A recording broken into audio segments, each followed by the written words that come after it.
আজকে চিকেন ভর্তা বানাবো। চিকেন ভর্তা বানাবার জন্য গরম জল বসিয়ে দিয়েছি। গরম জল হয়ে গেছে, দিয়ে দেবো কিছুটা লবণ,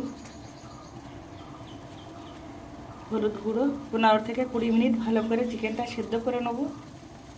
চিকেনটা 20 মিনিট জাল দিয়ে নেওয়া হয়ে গেছে। এখানে দিয়ে দেবো 4টে কাঁচা লঙ্কা আর 5 মিনিট জাল দিয়ে নেব। সেদ্ধ করা হয়ে গেছে, এবার তুলে নেব। এবার লঙ্কাগুলো ভালো করে মেখে নেব।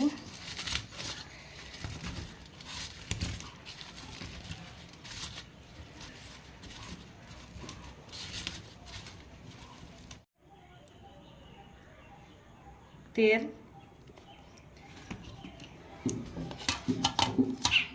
পেঁয়াজ কুচি, ধনিয়া পাতা কুচি, দিয়ে দেবো একটু লেবুর রস,